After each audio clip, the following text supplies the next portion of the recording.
Les étoiles, non, notre satellite, la Lune, elle était magnifique cette nuit, elle était absolument magnifique. Et on va voir pourquoi elle était si belle avec notre invité Olivier Lasvernias. Bonjour. Bonjour. Bienvenue sur Sud Radio. On est toujours content de vous recevoir, Olivier Lasvernias, sur Sud Radio, parce que à chaque fois que vous êtes avec nous, c'est qu'il se passe quelque chose de très joli à regarder. Faut bien le dire. Vous venez jamais pour les mauvaises nouvelles, c'est déjà ça. Vous êtes le président de l'Association française d'astronomie à Paris. Cette nuit, on pouvait observer une super lune bleue. C'est quoi une super lune bleue? C'est quoi ce phénomène? Alors en fait, il y a deux phénomènes en même temps. Il y a un premier phénomène qui effectivement est intéressant à observer, c'est que la Lune se trouve en ce moment au plus près de la Terre. Ça arrive très régulièrement. La Lune varie en distance entre 400 000 km et 360 000. Et donc quand elle est plus près, c'est-à-dire 360 000 km, elle paraît un peu plus grosse. Alors c'est pas énorme, hein. Entre les deux positions extrêmes, ça correspond à 12% d'écart.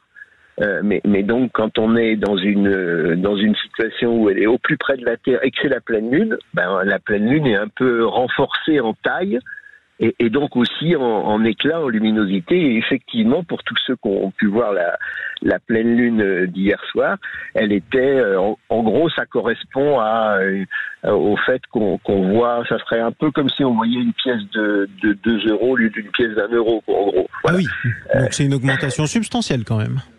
Oui. En euros, c'est déjà bien.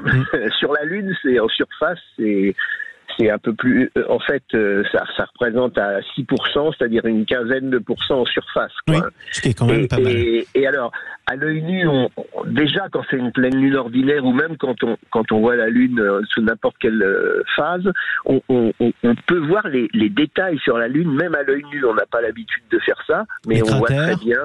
Alors, non, les cratères, c'est trop petit, mais on voit ce qu'on appelle les mers lunaires, et en particulier, on voit très bien en ce moment la mer des Crises, qui est située sur le côté en haut, quand on regarde depuis l'hémisphère nord, et puis en dessous, les trois grandes mers, Sérénité, Tranquillité, Fécondité, et de l'autre côté, le côté plus sombre, plus sombre en termes de terminologie, l'océan des tempêtes, la mer des pluies. Ça se voit à l'œil nu. Effectivement, les cratères, eux, ils sont beaucoup plus petits. Faut mettre une petite jumelle ou un télescope pour les voir. Tiens, un détail d'ailleurs, c'est important parce que vous parlez de mer lunaire. On a tous entendu un jour, notamment avec ces noms très poétiques, Tranquillité, Sérénité. Il y a des mers sur la Lune. Ce sont pas des mers faites d'eau, évidemment.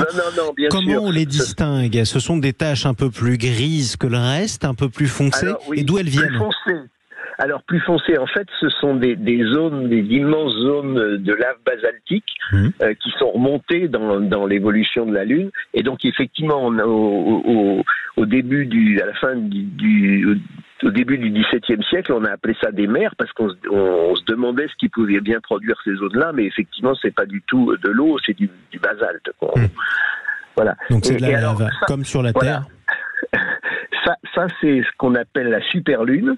Alors, il y a des polémiques là-dessus. C'est quand on dit ça va être extraordinaire, c'est fantastique. À l'œil nu, ce qu'on peut dire, c'est qu'on voit vraiment très bien la Lune à ce moment-là, sous réserve bien sûr de ne pas voir de nuages. Et puis alors après, il y a l'histoire de la Lune bleue. Oui. En fait, il y a plusieurs choses. La Lune bleue, c'est une terminologie qui est apparue dans le vocabulaire astronomique il y a à peu près un peu moins d'un siècle. Il y a en anglais blue moon, ça veut dire un truc rare. Once in a blue moon, ça veut dire un truc rare. Et en fait, dans pas mal disons d'almanachs, on parle de lune bleue soit quand il y en a 2 par mois, des pleines lunes, ce qui arrive si la pleine lune est le premier jour ou le deuxième jour du mois, ou alors quand il y en a 4 dans une saison. Et là, dans notre été, il y aura 4 lunes, c'est la 3e, 4 pleines lunes. Et donc, à ce moment-là, on peut aussi parler de lune bleue. Mais ça n'a rien à voir avec sa couleur. Et qu'est-ce que ça a de rare, alors, justement? Pour qu'il y ait deux pleines lunes dans un mois, il faut vraiment que la pleine lune soit au tout début, parce qu'il y a 31 jours. Voilà, donc ça c'est rare. Et c'est comme l'année des 13 lunes. Il y a aussi, voilà. Et donc, 4 pleines lunes en une saison, c'est pareil. Donc c'est une question de fréquence. En d'autres termes, pour regarder le ciel, vous n'allez pas nous contredire, ça n'a pas beaucoup d'intérêt, la lune bleue. En revanche, la super lune, non. Ça en a, c'est ça ?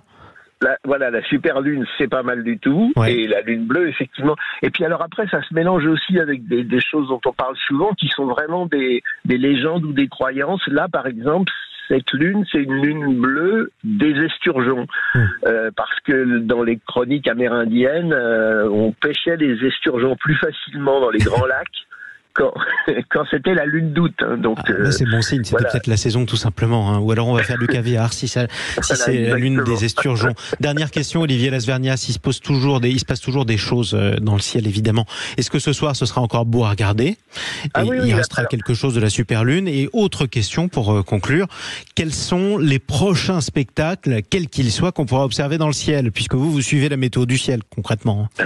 Alors, effectivement, la pleine lune, elle est encore observée. Enfin, la pleine lune, ça se passe à un moment très précis quand la lune est exactement opposée au soleil dans le ciel, ou presque exactement. Quand elle est exactement opposée, il y a l'éclipse, et quand elle est presque exactement, elle passe au-dessus ou en dessous, c'est une pleine lune. Donc ça reste, la lune reste presque en phase pleine quelques jours, puis après elle diminue progressivement à passer au quartier, puis ensuite au croissant. Donc ça, c'est visible tous les soirs. Et puis en ce moment, il y a un très bel objet qui se lève à côté de la Lune, c'est Saturne. Alors c'est beau parce que c'est un point orange, et surtout si on a un télescope, on voit les anneaux. Et puis en milieu de nuit, à partir de 2h du matin, on voit se lever très très proche Mars et Jupiter, qui sont en conjonction, c'est-à-dire quasiment côte à côte. Elles se sont frôlées il y a quelques jours, et donc ça aussi, c'est très très intéressant à regarder. Elles ont l'air si proches alors qu'elles sont à des milliers d'années-lumière. Quasiment, peut-être pas d'années-lumière, j'exagère, mais oui. Non, des millions de kilomètres, des centaines de millions de kilomètres. C'est déjà pas mal. Merci Olivier Lasvernias, président de l'Association française d'astronomie. Merci à vous d'avoir pris la parole ce matin sur Sud Radio. Regardez Jupiter, regardez la Lune, c'est magnifique en ce moment, qu'on soit en ville d'ailleurs, ou à la campagne ou en montagne. Il est 7h16 sur Sud Radio. À suivre, on part en voyage. Et juste avant ça, un rappel des derniers titres. À tout de suite.